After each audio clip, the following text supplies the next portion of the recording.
Hello, industry colleagues and friends. We are here for Stories in the Room. And of course, with my incredible friend, colleague, Dr. Rod Berger, incredible storyteller, my friend, journalist who just, digs deep and finds and discovers things about people that we just are waiting with bated breath.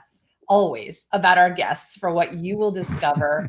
And Rod, I'm just so happy to be back with you. It's been a few months, and today is It our has. first live Stories in the Room in this year. Welcome.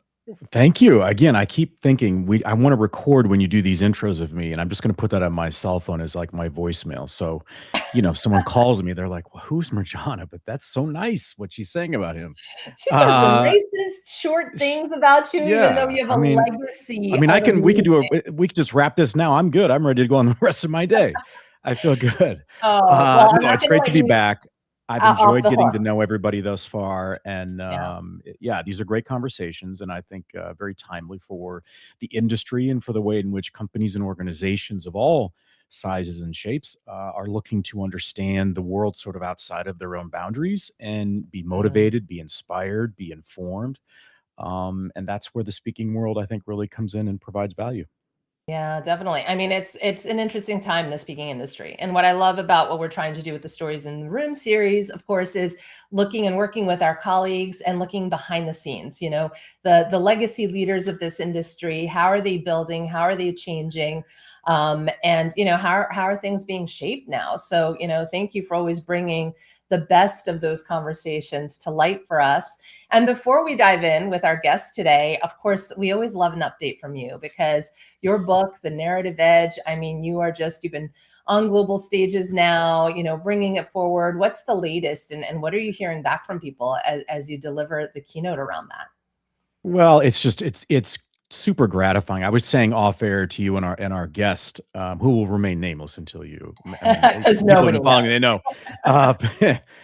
Uh, yeah, last week the local library had me in. They added the book to their special collections, and they asked me to do an author talk. And it was a nice reminder that not every stage has to be something that is, I don't know, what we might sort of put together our own minds as this big stage with lights and lots of people. And this was just a local library speaking to community members about the power of story and the way in which they connect to it. And that was about as gratifying as anything that I've done in recent months. And it Mm, wasn't flashy. So that's super fun. And now it's interesting because our guest talks about obvious mm, advantages that we have. And I'm really enjoying that I'm getting more calls now for people who realize they want an organic experience when they think of a keynote. And then yeah. my ability to have those conversations on stage with someone who might have been traditionally booked as a keynote is an added value. So that's been something Mm. that's been going on in 2026, and I hope it Yeah. continues to grow. So I love that. And I mean, overall, the whole idea, like storytelling, communication, I always say, and a lot of my colleagues hear me say this, that I really think communication, speaking, it's a gift that we all have. Whether you can be a paid speaker to do it or not, there are levels to this thing, of course. Lots of people here to learn about that too. But I mean, honestly, the work you're doing and helping people see storytelling at a different level, I'm just hoping more people are inspired, whether they do it locally, in their homes, at their jobs, on the stages. But this is something that more people should be, just doing in a deeper way, I think, right? yeah, and organizations, I mean, I think the Wall Street Journal, if it was December maybe or late November, came out with like the number one job that was being posted through corporates was storytelling on Mm, LinkedIn. So it's a massive need. They yeah, understand that. I think they're right. reconfiguring the way in which they think about marketing and communications and then Mhm. external resources in the same vein.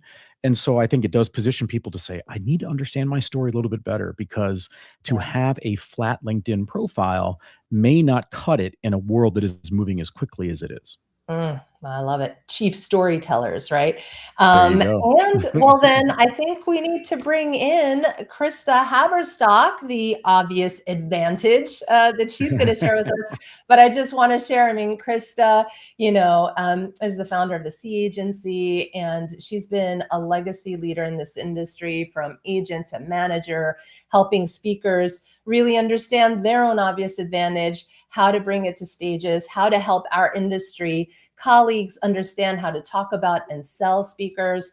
But really what I love most about Christa is you, my friend, you keep it raw, you keep it real, and you always keep us thinking. And you've been doing some great research and strategy work around the industry lately. You've been sharing in some of our colleague conversations, but that's one of the reasons I'm also so grateful you have the time here with us today, because you have a lot to share. Hope we can dig into a lot of it, but welcome.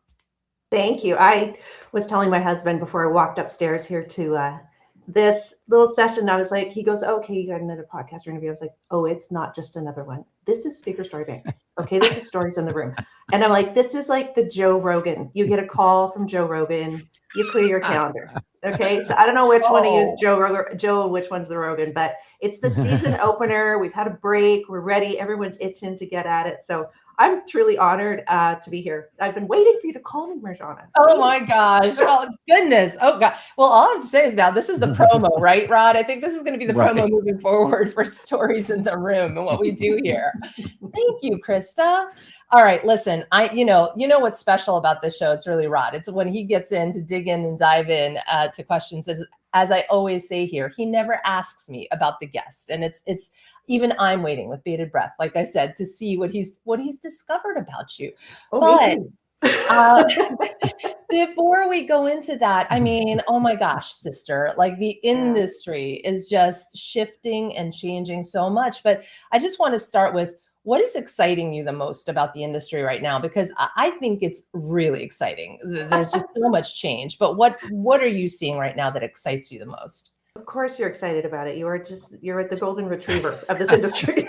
You're just like, yes, I love it. Jack Russell Terrier. Oh, for sure, the Jack Russell Terrier. And I'm like the 11-year-old pit bull in the corner going, I don't know. We'll wait and see. I will tell you what I find exciting right now is that I actually feel like I figured it out. Of course, 2020 was fun for a lot of people.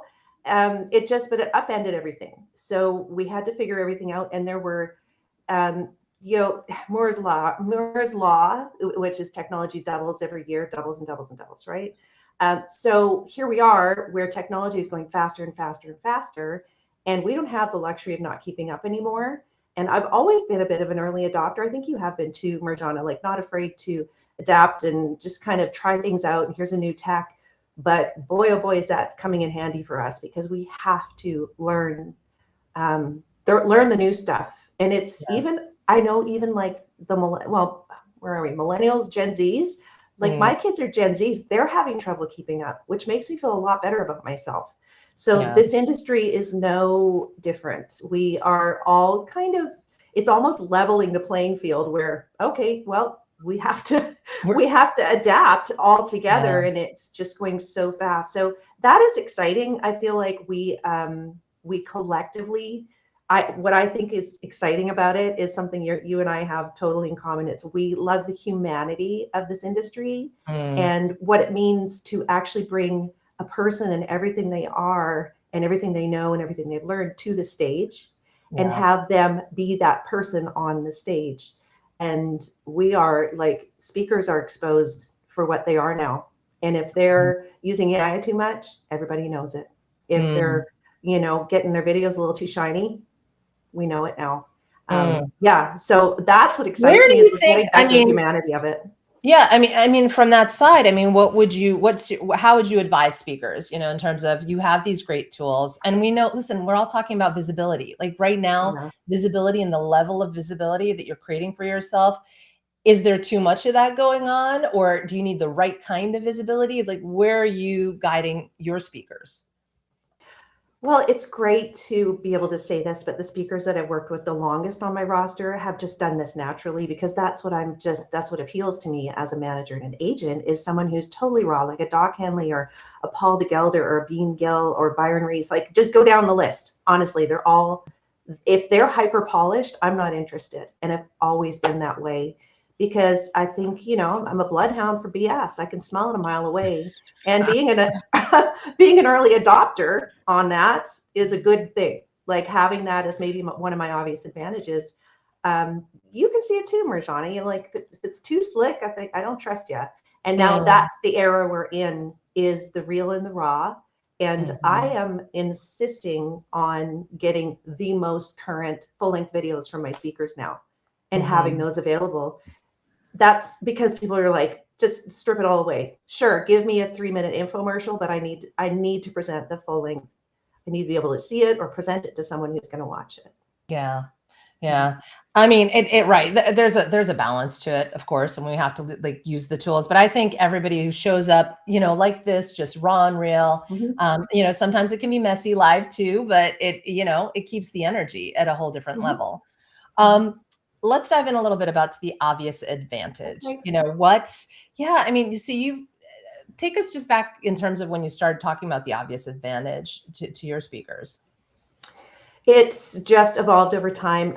It's a very interesting place to be right now for having, and I moved to the States, started working with speakers in October of 1997. So I am just shy of 30 years at this point, working with speakers, 3 decades.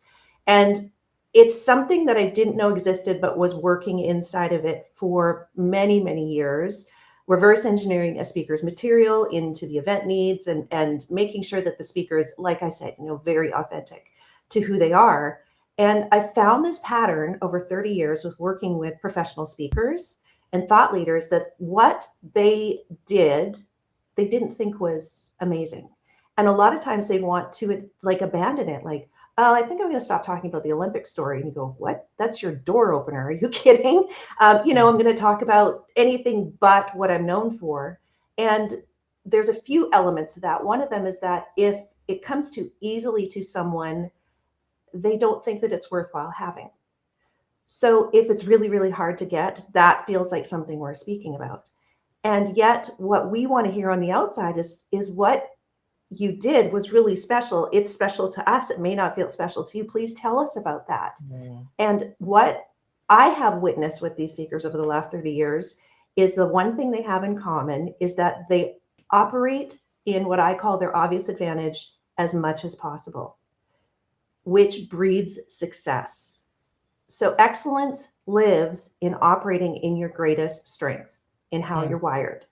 And unfortunately, we see 4 strengths, like we do it to ourselves on an Enneagram or a Myers-Briggs, or even from kids, like, red marks on a test or whatever. It's like, well, they're good at 4 things, but they've got to work on this one weakness. And we put so much effort into the weakness that the 4 strengths kind of go away a little bit. And this isn't, participation trophy culture by any means, but this is really a collaboration and building of a network so that we can lean on each other for our strengths or for our weaknesses, pardon me, and their strengths. So it's such a beautiful, to me, integration of how we can all live in a lot more team, I guess, reliance on each other, and how we can feel a little more centered in ourselves. The biggest thing I discovered was that I don't have to become someone else to succeed.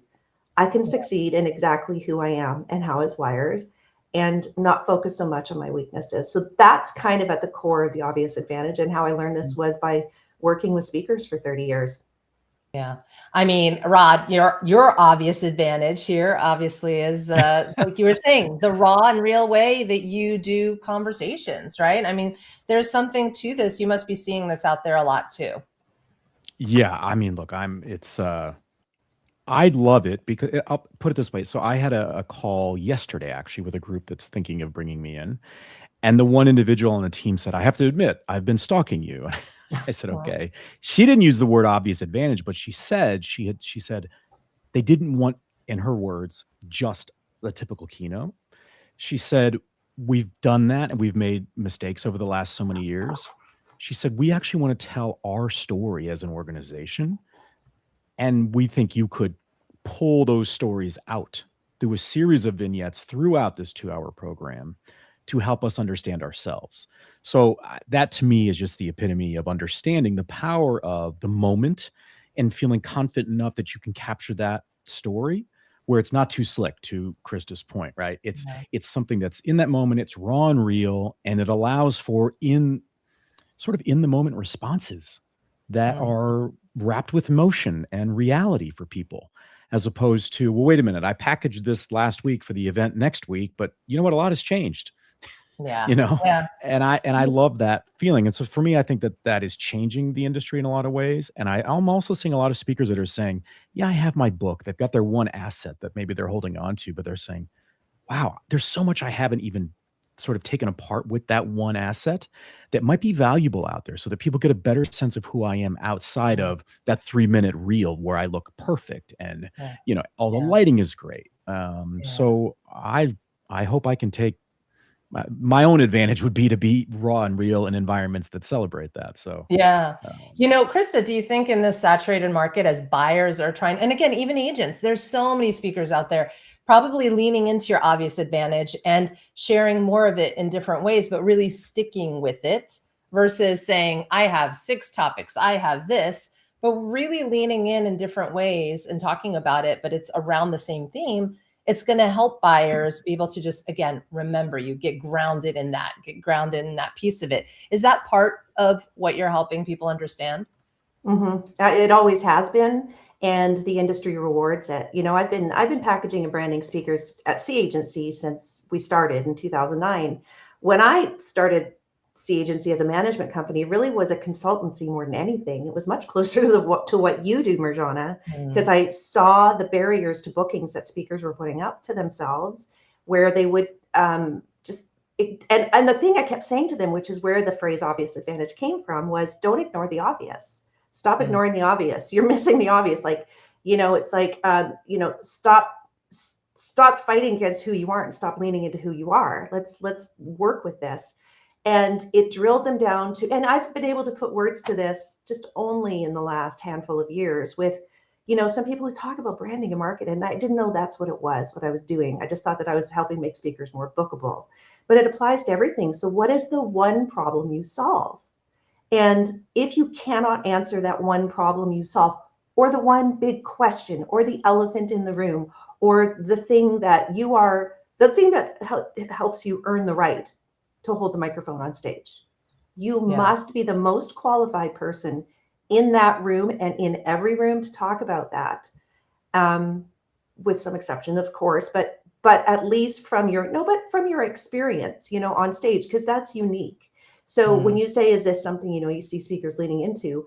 Well, yeah, the most successful ones always have. And the ones that I got to launch, and I got to launch some really big popular speakers, they were able to see their obvious advantage before I had a name for it. So when I kept saying, don't ignore the obvious, that was the thing that made me turn a mirror in front of myself and say, what am I ignoring in my business? What am I ignoring in my life? And it turned into, now I'm speaking about the obvious advantage, which is like full circle. It's very strange.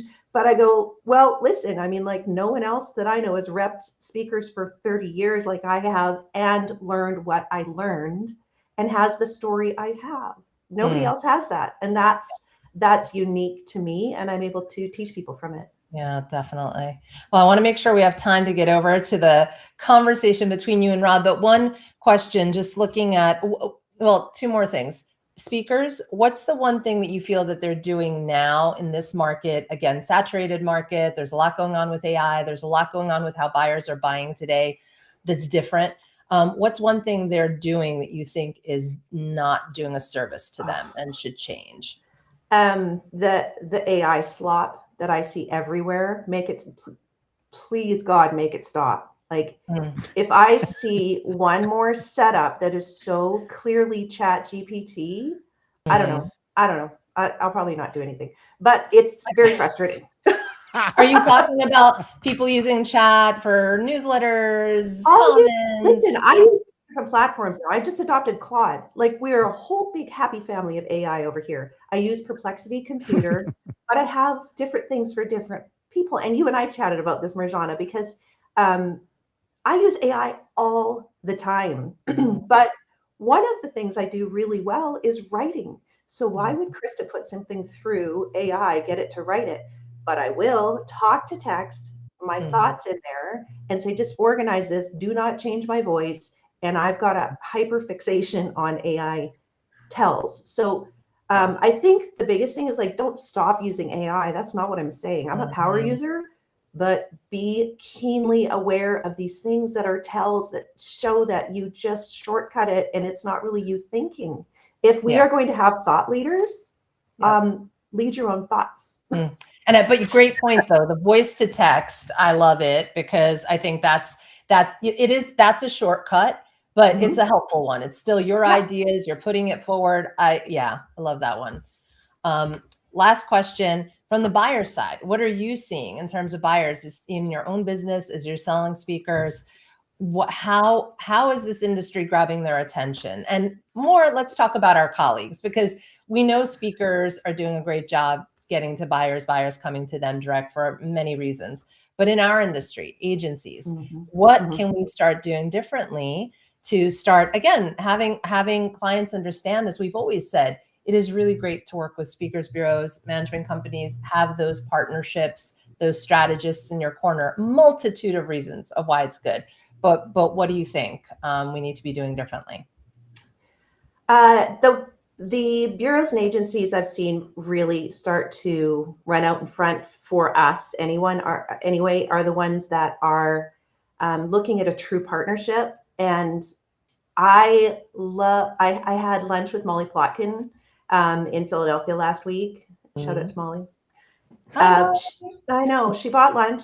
I mean, but she and I had a real heart to heart. She said, when I have a need for a speaker, I go to the reputable management companies first. And I'm like, praise the Lord. This is where we used to be because Yep. we have rosters of pre-vetted speakers. Not all the management companies do the same, but when I started, there was precious few of us, like 5, right?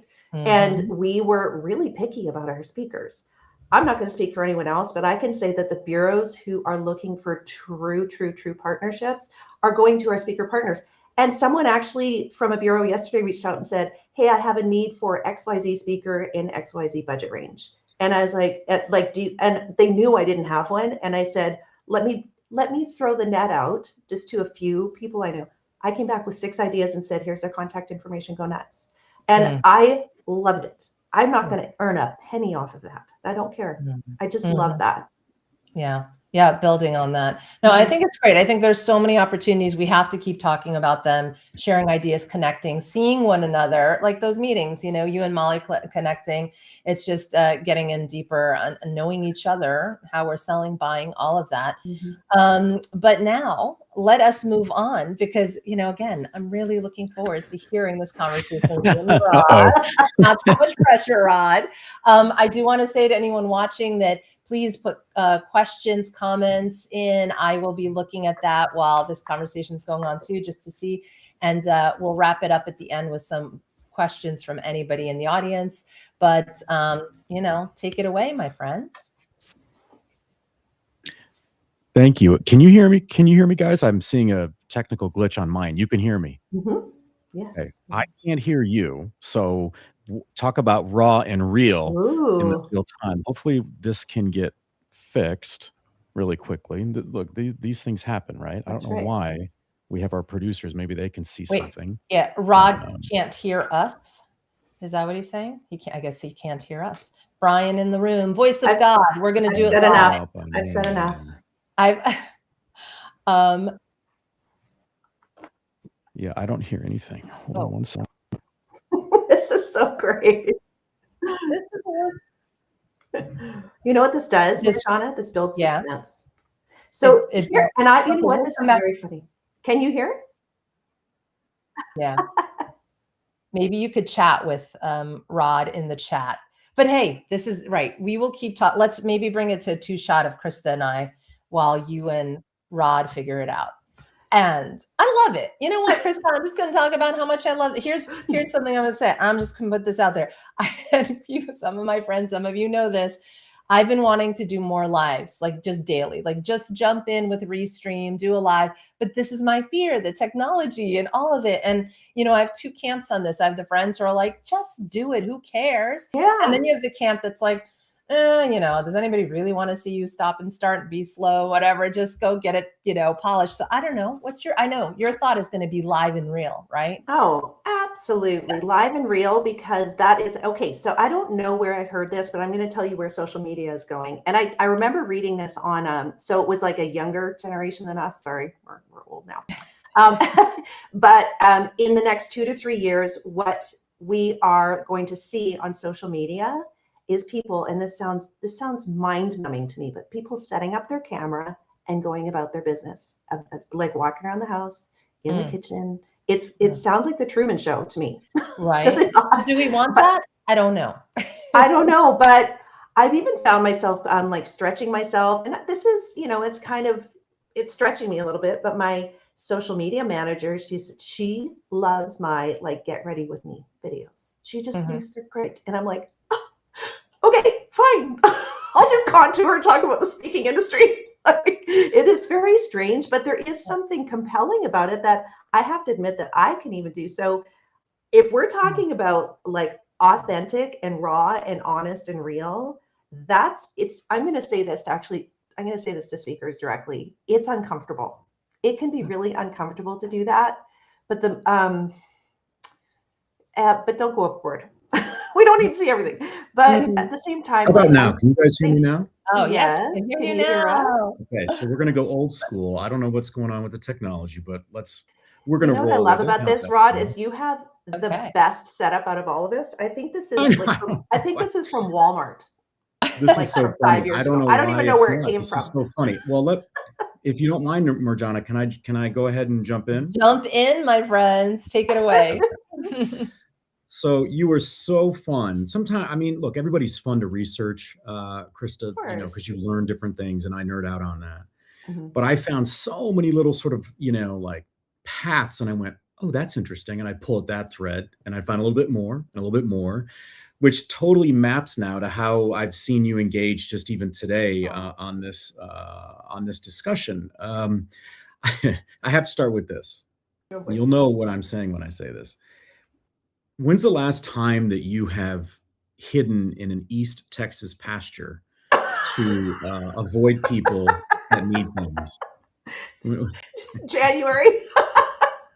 January. Okay. Did you know this, Marjana? No. No. Yeah. So I just love that. In my prep, I saw that you had said that basically to get away, you would find yourself, you know, but really it's a fun little sort of nugget about you, but it says something to me as well that my hunch is that you vibrate at such a level in trying to understand the energy in the room and the people, and you bring a lot of energy that at some point you have to decompress so that you can allow yourself to be a sponge in that next environment, feel everything you need to, and be the best that you can be, whether you're representing somebody, you are pitching something, or now you're getting on a stage yourself. Is that a fair read? Now we're best friends. You just sum me up in a nutshell. Truly, that is so true. That that is exactly. I can't add to anything to it. I actually on Easter Sunday, so we go to one of those big mega churches, and I got to sing in the choir. So I had done 6 services over 3 days, and it was a lot of energy output, you know, just like give and take, give and take, give and take, give and take. And I lied on the couch after this was all done on Easter Sunday. I looked at my husband. I said, take me to see trees. That's all I said. And so he drove me out, and he to a place called Poetry, Texas. It's not far from where we live. And now I'm like, we're moving here. But there's like trees that go up over like in a canopy. And I started to cry. Like I was just like, oh, okay, I could feel myself just decompressing with the energy, like settling and like realigning in my body. And I see cows, and I see, you know, I saw a llama, like, you know, so I don't know. Yeah, you're exactly right. It's something about myself I didn't know until the last few years when I call it my off grid. And yeah, it's like my kids even know, well, mom's either dead or off grid. So one of the One of the things that I think, this is just, these are my words or my perspective. I think that if someone is going to be able to evaluate talent, They have to be really good at looking into themselves to understand sort of all their flaws, their talents, their sort of obvious advantages. And you obviously have a knack. Again, my words, I don't, it's not that you're saying this is, but you have a knack to be able to do that and understand sort of, I'm reading the room and I'm reading the environment in the market at this time. And this is probably a needed voice and or skill. So when I look back at your history, I think it's an initial question of like, how did you get to where you are now? And there's some pivotal things for you that I think are fascinating. And while you are now speaking and you are finding stages where you're able to share your expertise, the stage is not foreign to you at all, right? I mean, that's what I think is really interesting. And so I don't want to, speak for you, but music has played a really big role in your life and has taken you around the world to even Liberia. And I'd be curious if you could talk a little bit about the relationship between feeling connected to music, understanding one's talent, and then feeling confident enough to share that talent to people and cultures unlike yourself. That's awesome that you're giving me an opportunity to talk about this. It's not fully integrated in what I do now, but it is in some ways. So I'll make it as brief as I can. We did go to Liberia in the year 2000. It was during the Civil War, and it was with the church. It was just on the ground mission with some people we knew. And at the time, I was doing my own music, which was very cool. I wrote and recorded some songs that were on light to medium rotation in different parts of North America, and got to take my music to Liberia, to Africa, and have the opportunity to sing for them, which was intensely humbling. I was, a little artsy, and I actually did world music, so it had strong African influences, and singing it in front of Africans was something I'll never forget. And I felt like my music was coming home in a lot of ways. But what is this white girl from Canada doing, singing, to West Africans in the middle of a civil war and trying to be an encouragement to them? And they sang along, and they used their unique African voices to sing. And there was true connection in that for me. I realized a long time ago too, that performing can go one of two ways for everybody. And for me, I always wondered, am I self-serving? Do I like the applause? What's going on? And it felt like a very true way to love people. Like by doing this, I could see enjoyment on their face, and that's a way of loving and serving people. And so for speakers, for anybody doing this, if they're serving themselves, I can tell. I just can. And if they're serving the audience, that's all that matters. And at the base of a lot of obvious advantages is service. It's love of other people. And so for me, taking my music to Africa was that.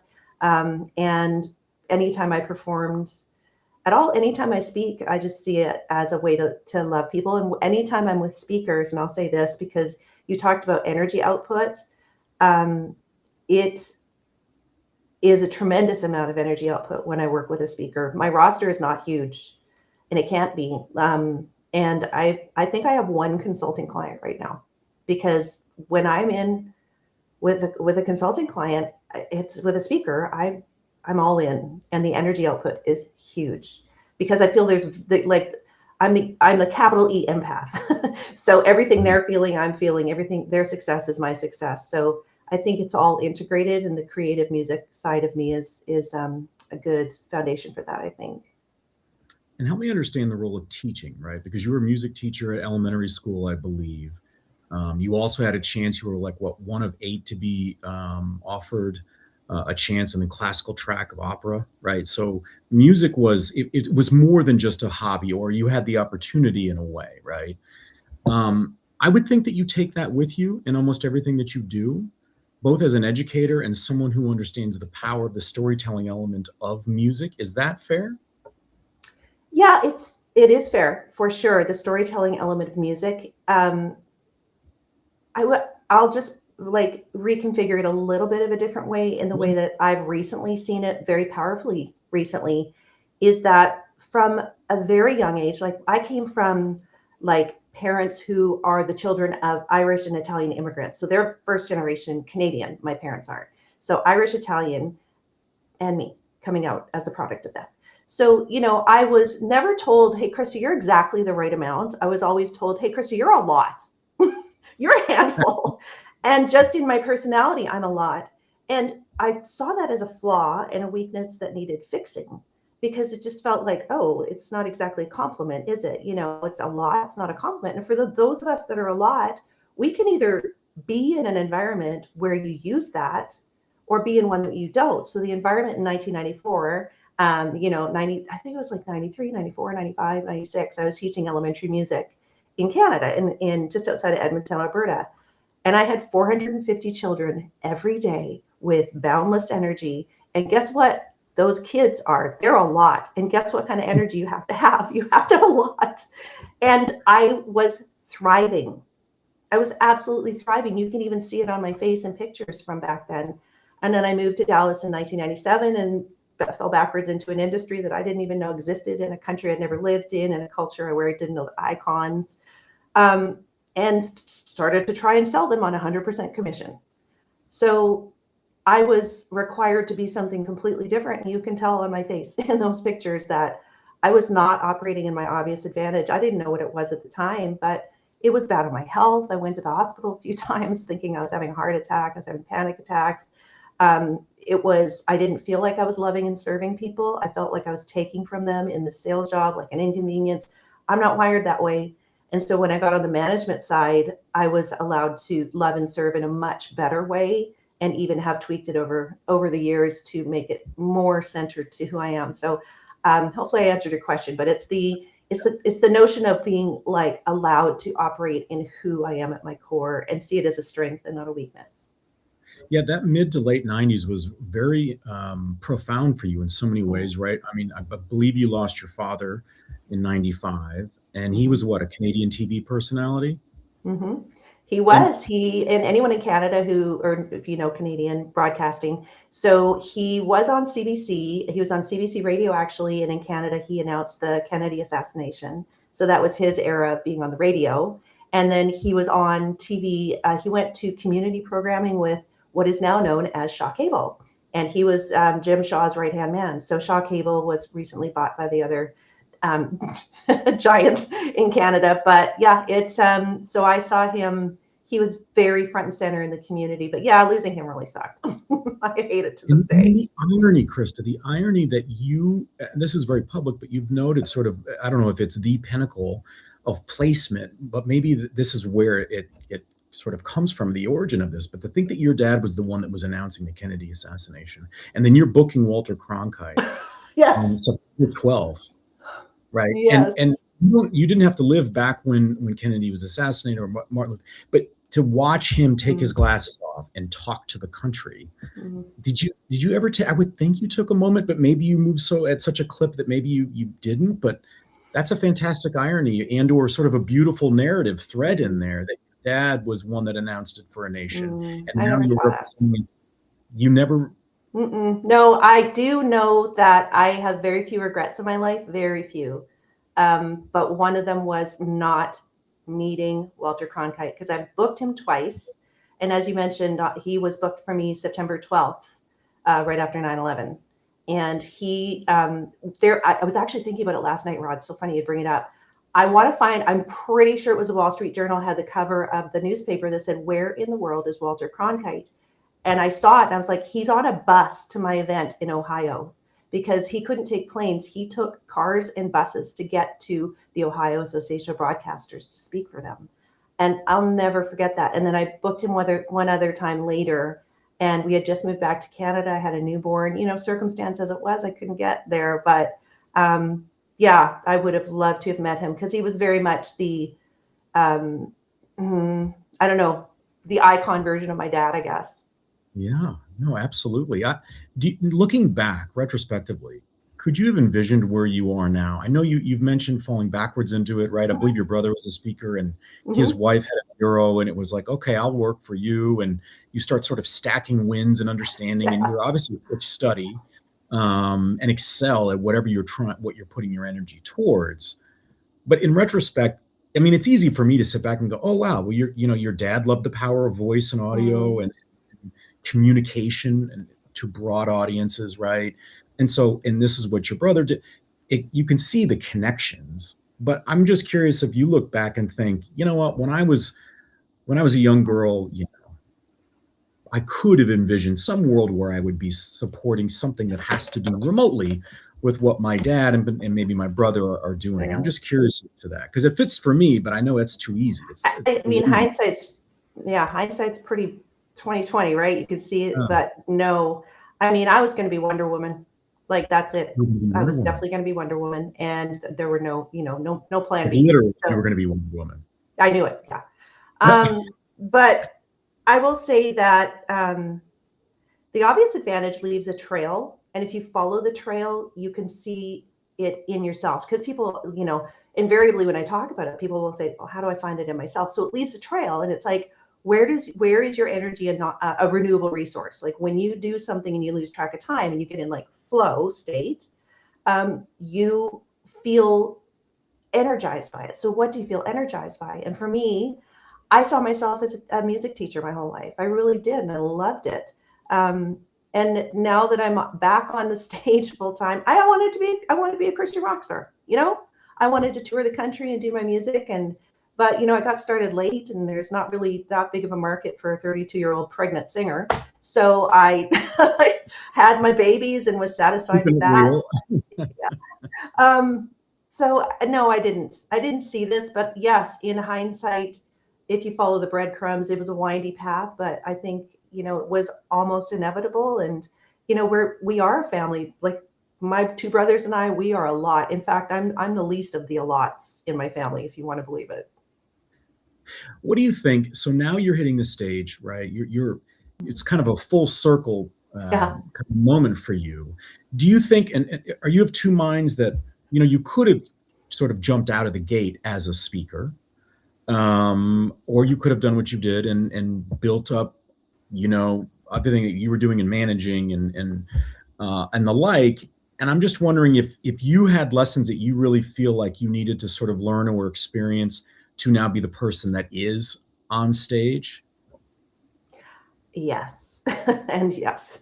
Anybody who knows me knows that if you would ask me, and a lot of people did, it's like, when are you going to speak? I'd be like, never, not going to be one of those people, never going to be a speaker. Like, and there was just some notion of me being the guy behind the guy. Just, nope, I'm good. I am good being the guy behind the guy, where all the evidence points to the contrary. Okay. Like, oh, so you like being on stage, you like performing, you like doing this, and you have something you like talking and sharing things and being a thought leader, but oh no, you're not going to be a speaker. So it was a flashpoint moment a couple years ago for me, where I realized I was ignoring the obvious. Don't ignore the obvious. And I was ignoring the obvious. And, this may sound like I should put on my tinfoil hat, but I'll tell you that it was right on the heels of, I was standing at the kitchen sink and I was doing dishes and I was looking down and kind of asking God, like, what is going on with this industry? What's going on with me in this industry? Like, where are we? And he said, in my mind, wearing my tinfoil hat, okay, he said, abandon the model. And that it was 3 words that I went, well, what model? And all along the way since that, it's been, I think, 2.5 years. It's been, yes, this model, yes, this model, yes, this model, yes. So it launched me, those 3 words launched me into writing my book. I thought, you know what? I am just going to, I don't have to not do things because that's not my lane. And I decided to write the book, and I wrote Become a Bookable Speaker in 39 days. It was 12 years of research that, I put together. And since then, I've realized too how much passion I have for the topic, for people knowing that they don't have to become someone else to succeed, and that you can have excellence without exhaustion, because I did that to myself. So in answer to your question, I had to do all those things. I had to find out that in 2017, I had built a company, very successful company, that totally relied on my push motivation.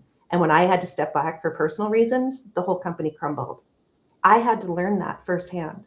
I had to learn in 2020, when 2020 finished the job on me and my company, basically, that I love doing this, and that I think I might be called to it, because every time I tried to get out of it, I couldn't. And so I decided to rebuild around systems that didn't rely on a strong me, that didn't rely on things that weren't integrated with who I am, and values that don't integrate with who I am. And finding the speakers, like we were talking about before, finding the speakers that light me up, that really get on stage and make me think I'm doing good work in the world by promoting them. My agency is doing good work. So that was my reconfiguration. And now that I'm on this side of it, and I get to share all that, because I have a platform of credibility now. Good gravy, 30 years in an industry around motivational speakers. I probably have something to share that I've learned, and I do. I love that abandon the model. That sounds like your second book. That sounds like a fantastic second book. Okay. Because in so many ways, I think people are being forced, whether by choice or by circumstance, to abandon the models that have gotten them to where they are now. I'd be curious, because I would think, Christa, that going through what you've gone through and having these different flashpoints, that your take on evaluating talent has probably gotten even more refined and or has changed, where you might look at the same speaker, let's say in 2015 and 2026, and you may come to different conclusions. Yes, for sure. Gosh, all different conclusions. I think the speakers, I will look at the speakers that I built prior to the 2017 to 2020 to this kind of me version 2.0. And there's a pretty high level of competitiveness with me that, my brother, Vince Pacenti, was an Olympic athlete. We come from a very highly competitive family. And I think that probably lives strong in me. And the reason I bring that up is because I could make a speaker out of anybody. And I did. And I made money off them. But I'm going to tell you, I'm naming no names, but it was more than one time I would look at that speaker on stage and go, oh, I did that. I got them out there. The truth. Yeah. And that's where I came up with the phrase like Frankenspeaker. Like, I put all these pieces together that put together a great brand and put it out to the market. And because I knew how the market worked. I worked at a bureau for 10 years. I was good at this. I had the intuition to build a speaker that was bookable. And I did it not thinking about what their message was and how good they were on stage. You can tell by my face, I'm not proud of it. Yeah. And I needed that. And that was the realization I had in 2020 was I was working for free. We all were. A bunch of us are working for free in 2020, 2021. And if you're going to keep doing it, you better make sure that I'd be proud of it in my eulogy. And that's where I started moving forward from that. It's like, I'm a different person now. I see things completely different. Value in it, right, Christa? Because it's a little bit like looking at art and at some point saying, wait a minute, I want to now gaze into the negative space in that painting. Yeah. Because it helps clarify what I was meant to see. And so if anything, I would think that that's just you sort of refining your skill set to, now, like if you give an opinion, if someone said to me, who should evaluate, you'd be at the top of my list, because I'd actually want somebody who has built, but understood that they built for commercial reasons. Yeah. And it really wasn't based maybe within substance and or longevity. So they won in the moment, but maybe they didn't win the marathon. And so that to me is really powerful in what you're saying, which is probably going to mean that from your own speaking career is going to be that much richer. I don't mean financial, I just mean in substance and in the experience for an audience, whereby you'll feel again, probably, and you might already have, as you did in your music, right? Where you convey, in that moment, you're reading the energy that is being shared between you and the audience. You can't replicate that. If you went the next night, it'd be just a different audience, a different energy. I know we have a couple of questions from the audience, Christa, so I'd like to bring those questions to the forefront here. Yes. Hey, hi, everyone. Oh my gosh. I just have to say that abandon the model. Yeah. I mean, I really like such a great positioning for the times now too. It's just, we need to learn, we have to pivot, right? And right, Christa, like we always talk about in this industry, to your point, we learn so much from these incredible speakers. And these are the times of uncertainty, disruption. Let's lean into those lessons we've learned about. Don't be afraid to abandon the model. Learn how to pivot. look at things a little differently, test things. And you've certainly done that. You know what I mean? So it's just been amazing to watch you over these last few years of how you've been able to shift and change. You too, Mama. You too. Thank you. All right. We have just 2 quick questions here. One from Steve Largent. Let me see here. When a speaker, so this actually speaks to the fact that, you know, your brother is an Olympian, right? When you have a story that's dramatic or just something you've achieved, like being an Olympian, not every speaker has that kind of story. Yeah. So when you don't have that story, but you have lived experience, you're talking about a topic like wellness and burnout prevention and all of that, or any other topic out there, what can you do to stand out from the crowd is the question. You know what's really fun of building my own brand now, Marjana, is that I don't know.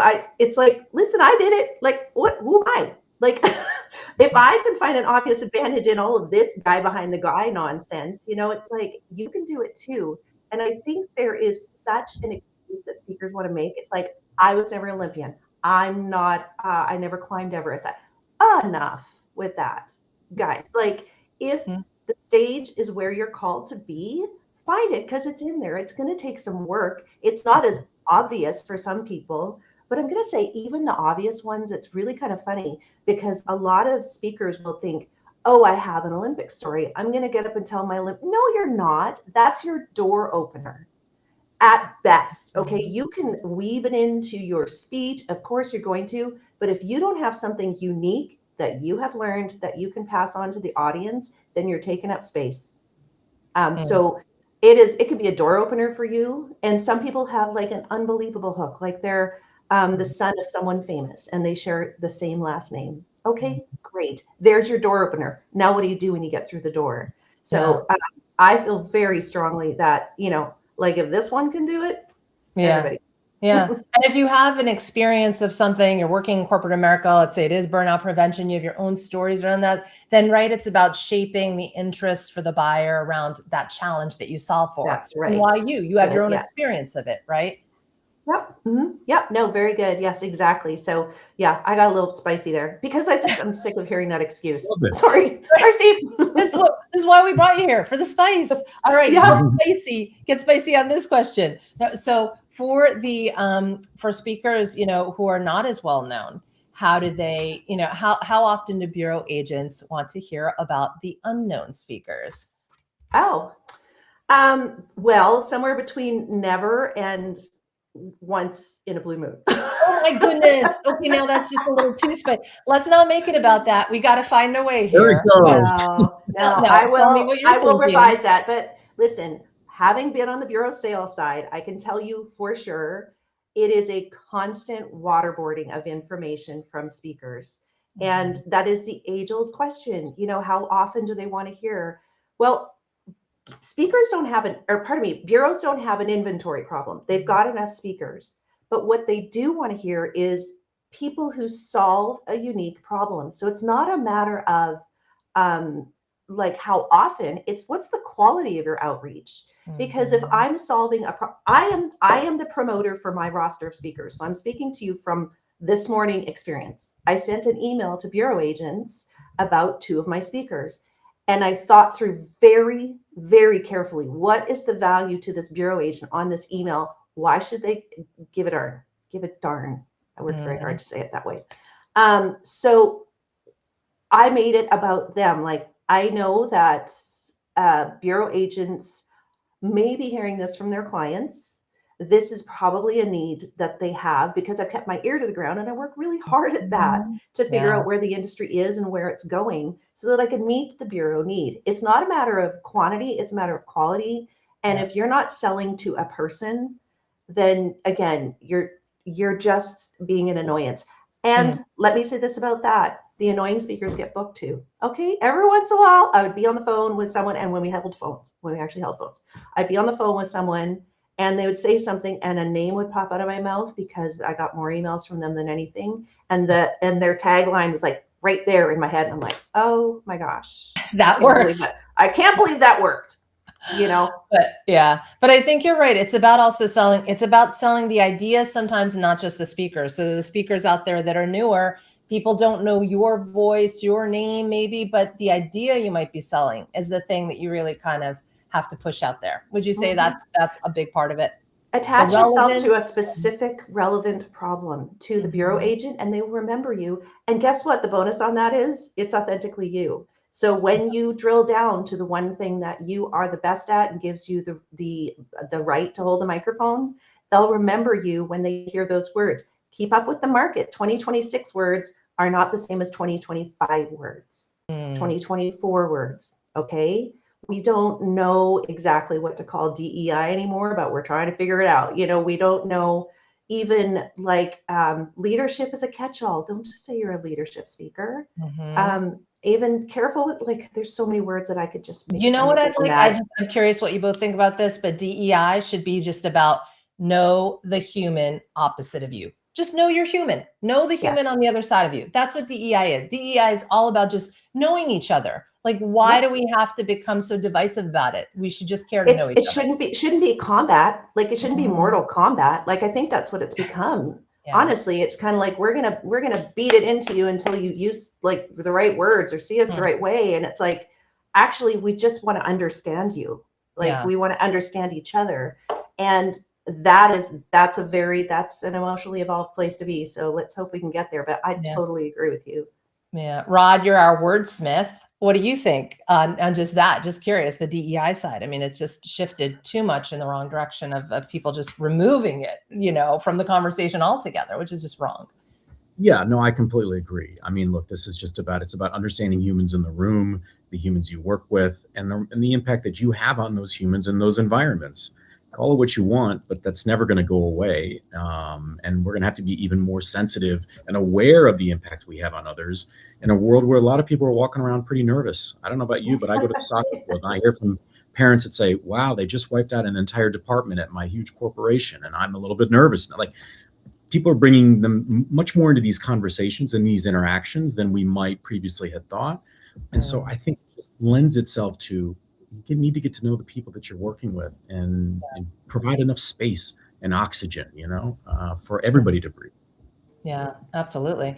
Well, we have a few more minutes. Rod, did you have any question? You probably had a lot more questions on that paper than we could get. No, I think I'm good. I don't want to look. I think what's fantastic about Christa is, and I would imagine for people who get to experience her on a stage, is that it's the not knowing what's coming next, which is really exciting, right? Because there's such value, because you and I are from a very similar island or set of islands, Christa, in that I love that raw moment where you're just not exactly sure. You know what, you take, maybe someone would call it a risk while you're on stage, but there's so much you have by what preceded you, what's coming in, or the audience or the environment or the temperature in the ballroom, and you just go with it. And so I think there's a lot about that. I think leaving a little bit of mystery to Christa in her background is actually, it's really good, because she will, as you saw today, everybody saw, she's more than willing to have the conversation about the impact of everything from, sadly, you know, her dad passing, to what inspired her about him,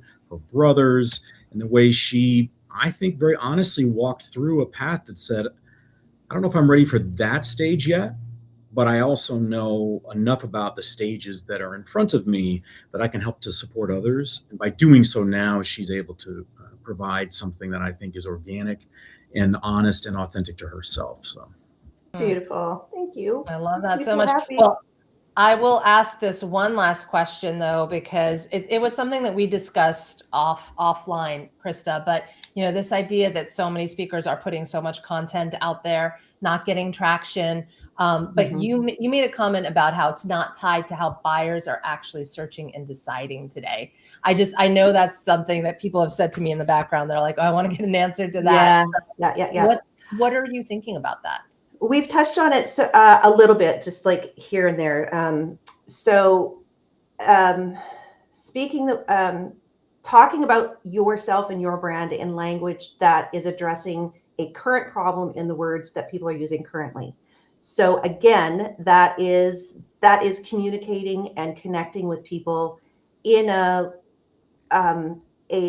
deeply connection way. I don't know how to say it well, but like, if you do the research on a bureau agent, or even if you just do some research on the industry and say, I think bureaus may be interested in this, like put yourself in someone else's seat so that they can see you through the lens that they need to understand you.